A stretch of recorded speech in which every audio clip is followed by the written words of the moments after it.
Bud, lihat deh berita. Katanya siswa keracunan MBG nih.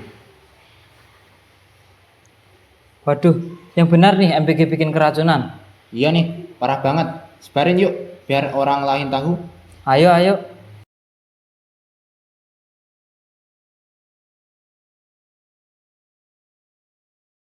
Hai, kalian lagi ngapain? Nih Mal, ada berita dari Kompas. Katanya MBG bikin keracunan. Hah? MBG bikin keracunan? Emang bener ini beritanya? Kalian yakin sumbernya valid? Gak tahu sih Mal, soalnya tadi muncul di notifikasi medsos. Waduh, kalian jangan langsung percaya. Coba cek dulu, bener atau enggak beritanya.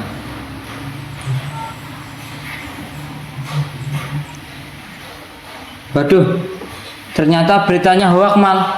Nah, makanya sebelum menyebarkan berita harus diteliti dahulu kebenarannya. Kalian tahu nggak apa dampaknya jika kita menyebarkan berita yang ternyata salah? Menyebabkan fitnah. Nah, betul. Jadi, mulai sekarang kita harus tabayun atau mencari tahu terlebih dahulu sebelum percaya dan menyebarkan berita tersebut. Bener banget Mal, biar gak ikut menyebarkan berita hoak. Setuju. Mulai sekarang aku akan meneliti setiap berita sebelum aku share. Allah pernah berfirman dalam surat Al-Hujurat ayat 6 yang berbunyi A'udzu billahi minasyaitonir rajim. Bismillahirrahmanirrahim.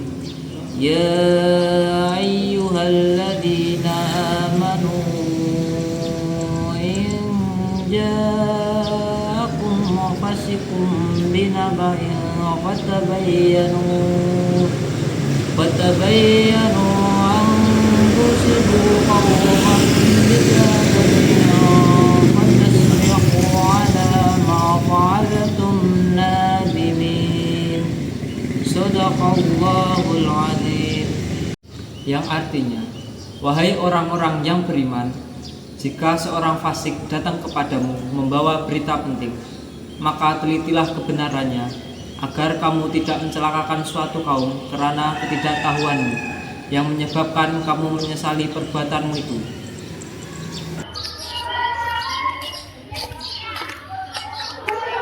Ayat tersebut menegaskan kepada kita betapa pentingnya bersikap berhati-hati dalam menyebarkan dan juga menerima informasi. Allah Subhanahu wa Ta'ala telah memerintahkan kepada orang-orang yang beriman untuk melakukan tabayun, yaitu meneliti dan juga memastikan kebenaran setiap informasi yang dibagikan.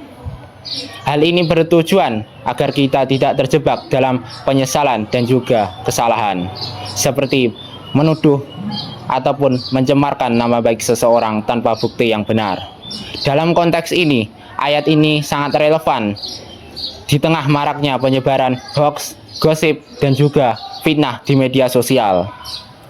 Seorang muslim sejati harus menjadi pribadi yang cerdas, tenang, beretika dalam bermedia sosial, tidak mudah percaya, tidak terburu-buru dalam menyebarkan informasi, dan juga selalu memastikan setiap informasi yang dibagikan berisi kebenaran dan juga kebaikan. Pada era modern seperti saat ini, teknologi menjadi bagian yang tidak dapat terpisahkan dari kehidupan manusia. Namun, di balik manfaatnya yang besar, banyak terjadi penyalahgunaan teknologi. Beberapa bentuk penyalahgunaan teknologi adalah 1. Membuka atau menyebarkan aib orang lain di media sosial. 2. Melakukan perundungan atau cyberbullying di dunia maya. 3. Mengunggah foto atau video yang tidak pantas. 4. Mengakses konten yang dilarang dalam Islam, seperti konten-konten pornografi. 5. Menggunakan media sosial untuk menyebar kebencian dan provokasi. Padahal, apa yang kita lakukan di dunia digital semua akan dimintai pertanggungjawaban di hadapan Allah Subhanahu wa Ta'ala.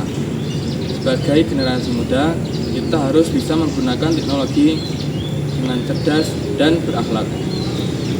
Jadi teman-teman semua, dari beberapa macam penyalahgunaan teknologi pada saat ini, ada beberapa cara yang bisa kita lakukan untuk mencegah dan menanggulangi masalah tersebut. Yang pertama adalah menggunakan teknologi sebagai media untuk belajar. Gunakan teknologi untuk menuntut ilmu dan menambah wawasan. Jadikan teknologi sebagai sarana belajar, bukan hanya sekedar hiburan. Yang kedua yaitu menggunakan teknologi sebagai media untuk menyebarkan dakwah. Sebarkan dakwah di media sosial. Jadikan teknologi sebagai jalan untuk menyampaikan kebenaran dan mengajak kepada kebaikan. Dan yang ketiga yaitu menghindari konten negatif yang dapat merusak dan mempengaruhi diri kita. Jauhkan diri dari konten negatif yang dapat mempengaruhi dan merusak diri seseorang.